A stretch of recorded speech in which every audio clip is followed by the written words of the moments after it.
discípulos y fijándose en Jesús que pasaba, dice: este es el Cordero de Dios. Los dos discípulos oyeron sus palabras y siguieron a Jesús. Jesús se volvió y al ver que lo seguían les pregunta: ¿qué buscáis? Ellos le contestaron: Rabí, que significa maestro, ¿dónde vives? Él les dijo: venid y veréis. Entonces fueron, vieron dónde vivía y se quedaron con él aquel día. Era como la hora 10:00. Andrés, hermano de Simón Pedro, era uno de los dos que oyeron a Juan y siguieron a Jesús. Encuentra primero a su hermano Simón y le dice: hemos encontrado al Mesías, que significa Cristo. Y lo llevó a Jesús. Jesús se le quedó mirando y le dijo: tú eres Simón, el hijo de Juan. Tú te llamarás Cefas, que se traduce Pedro.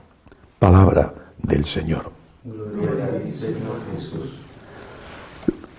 Jesús es el Cordero de Dios, el que se sacrifica para nuestra salvación.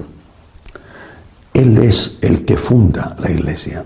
Él es la segunda persona de la Santísima Trinidad, el Hijo de Dios vivo, hecho hombre. No hay que olvidarlo nunca. Somos seguidores de Cristo.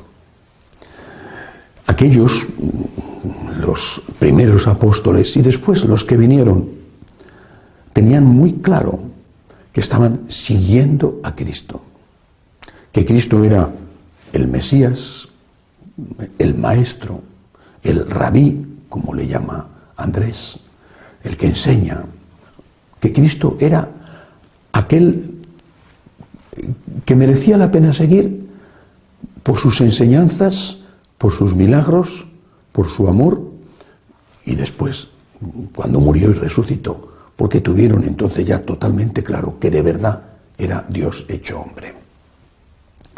¿Por qué digo esto? Porque tenemos que seguir a Jesús. Cuando el Señor le dice a los apóstoles que vayan a vivir con Él, porque ellos le han preguntado primero dónde vives, está diciéndoles que tienen que compartir su vida, su ministerio y también su suerte en el futuro. No sé si en aquel momento tenían claro que les esperaba el martirio.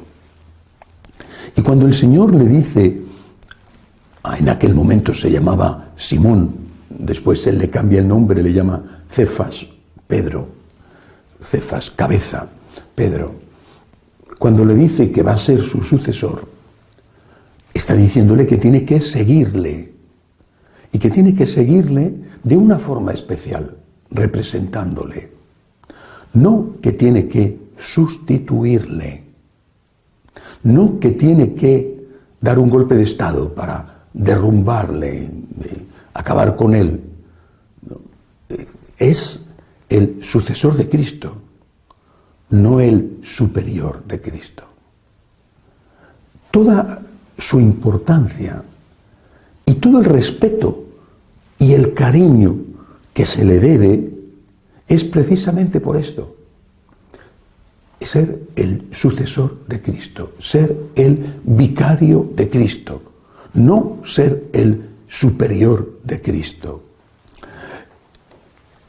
El papel de Pedro, de San Pedro, del Papa en la Iglesia Católica es tan importante que sin el Papa no podemos estar seguros de que estamos en la Iglesia de Cristo. Pero el Papa tiene la obligación de ser siempre fiel a Cristo.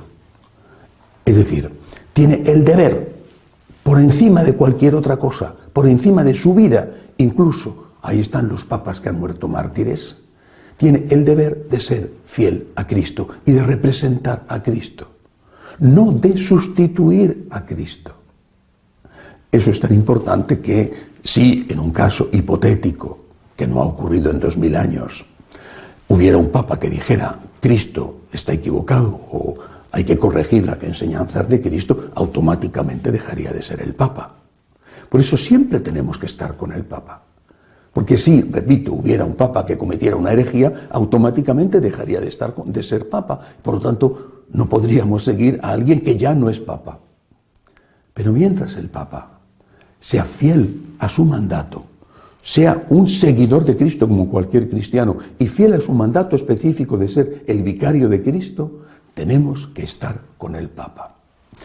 He leído estos días en dos artículos distintos que los seguidores de Monseñor Lefebvre, los lefebrianos o lefebristas, rezan todos los días por el Papa y que en la Santa Misa le nombran como el Papa legítimo. Hay otros que no son así y que ya no le consideran al Papa Francisco un Papa legítimo. No es mi caso. Y me ha alegrado, repito, que los tradicionalistas de Monseñor Lefebvre, que están dentro de un cisma, han formado un cisma, sin embargo sigan considerando al Papa Francisco como el Papa legítimo y recen por él. Tenemos que estar con el Papa.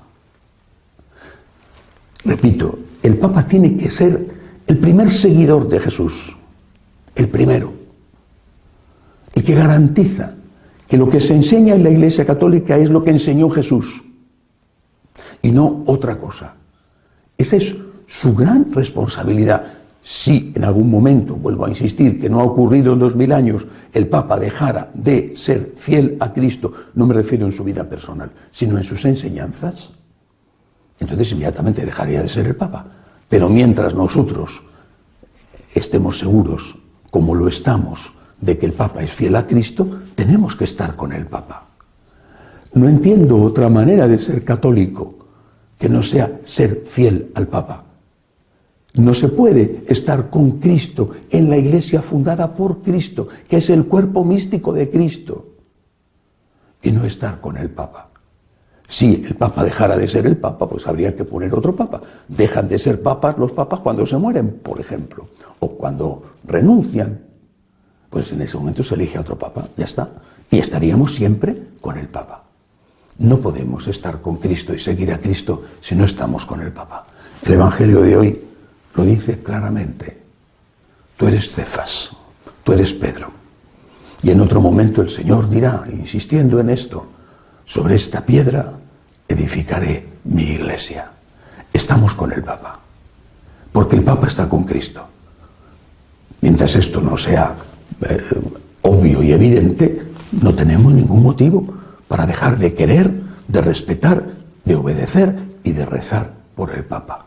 Pidamos al Señor por la Iglesia, pidamos por el Papa para que sea siempre fiel a su extraordinaria vocación de transmitir íntegro el mensaje de Jesucristo.